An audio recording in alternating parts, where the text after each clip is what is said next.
प्रेमचंद्र का एक चित्र मेरे सामने है। पत्नी के साथ फोटो खिंचा रहे हैं। सिर पर किसी मोटे कपड़े की टोपी, कुर्ता और धोती पहने हैं।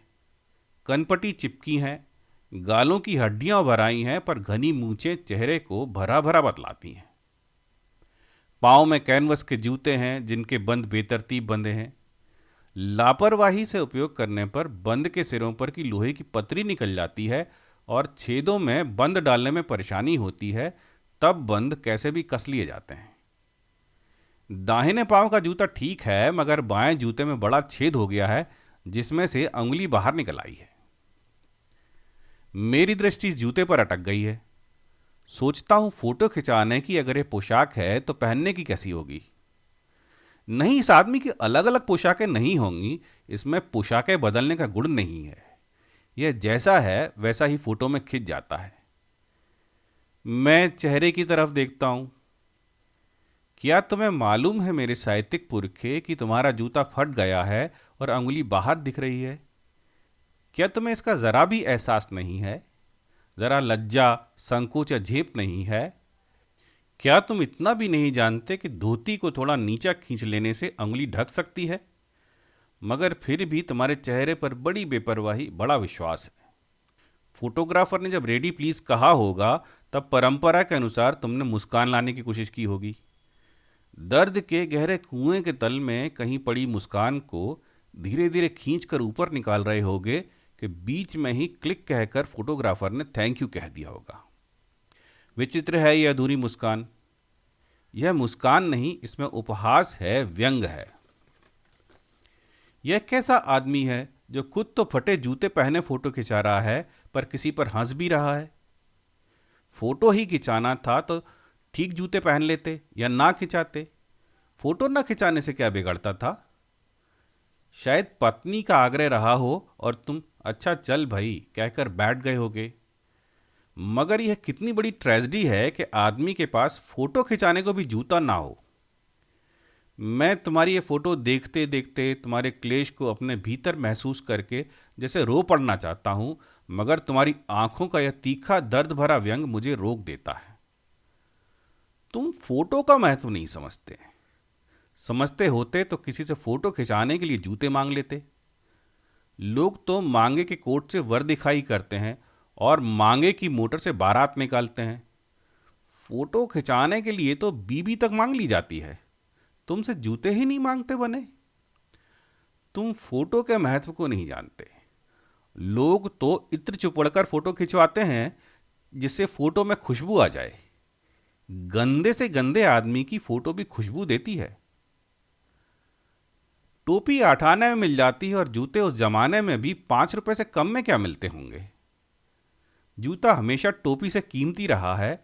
अब तो जूते की कीमत और भी बढ़ गई है और एक जूते पर 25 टोपियां न्यौछावर होती हैं। तुम भी जूते और टोपी के आनुपातिक मूल्य के मारे हुए थे। यह विडंबना मुझे इतनी तीव्रता से पहले कभी नहीं चुभी जितनी आज चुभ रही है जब मैं तुम्हारा फटा हुआ जूता देख रहा हूं। तुम महान कथाकार, उपन्यास सम्राट, युग प्रवर्तक, जाने क्या क्या कहलाते थे, मगर फोटो में अभी तुम्हारा जूता फटा हुआ है।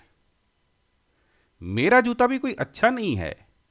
यूं ऊपर से अच्छा दिखता है, अंगुली बाहर नहीं निकलती, पर अंगूठे के नीचे तला फट गया है।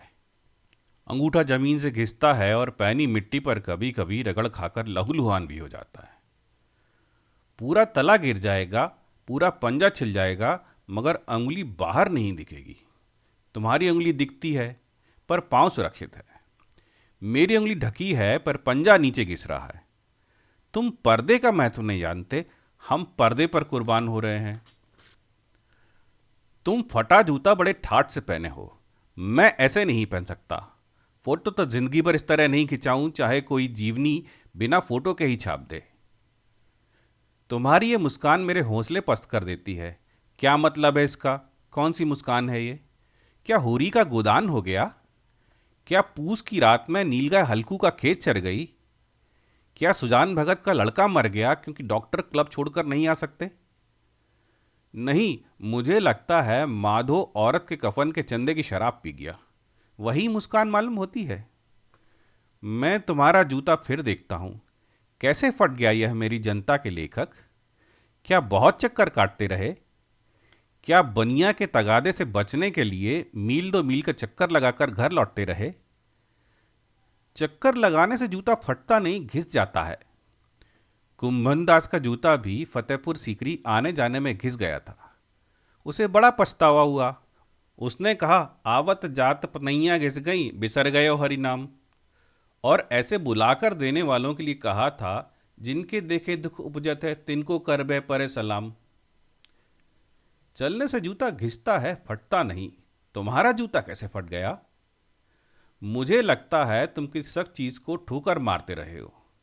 कोई चीज जो परत पर परत सदियों से जम गई है, उसे शायद तुमने ठोकर मार मार कर अपना जूता फाड़ लिया।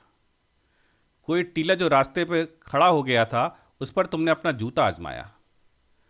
तुम उसे बचाकर उसके बगल से भी तो निकल सकते थे। टीलों से समझौता भी तो हो सकता है। सभी नदियां पहाड़ थोड़ी ही फोड़ती हैं, कोई रास्ता बदलकर घूमकर भी तो चली जाती है। तुम समझौता नहीं कर सके। क्या तुम्हारी भी वही कमजोरी थी जो होरी को ले डूबी? वही नेम धर्म वाली कमजोरी? नेम धर्म उसकी जंजीर थी, मगर तुम जिस तरह मुस्कुरा रहे हो, उससे लगता है कि शायद नेम धर्म तुम्हारा बंधन नहीं था, तुम्हारी मुक्ति थी। तुम्हारी ये पांव की उंगली मुझे संकेत करती सी लगती है। जिसे तुम घृणित समझते हो, उसकी तरफ हाथ की नहीं, पांव की उंगली से इशारा करते हो। क्या तुम उसकी तरफ इशारा कर रहे हो जिसे ठोकर मारते मारते तुमने जूता फाड़ लिया? मैं समझता हूं, तुम्हारी उंगली का इशारा भी समझता हूं, और ये व्यंग मुस्कान भी समझता हूं। तुम मुझ पर या हम सभी पर हंस रहे हो, उन पर जो उंगली छिपाए और तलुआ घिसाए चल रहे हैं, उन पर जो टीलों को बरकाकर बाजू से निकल रहे हैं। तुम कह रहे हो, मैंने तो ठोकर मार मार कर जूता फाड़ लिया, उंगली बाहर निकल आई और पांव बच रहा, और मैं चलता रहा। मगर तुम उंगली को ढांकने की चिंता में तलवे का नाश कर रहे हो। तुम चलोगे कैसे? मैं समझता हूं। मैं तुम्हारे फटे जूते की बात समझता हूं, उंगली का इशारा समझता हूं, और तुम्हारी व्यंग मुस्कान समझता हूं। धन्यवाद।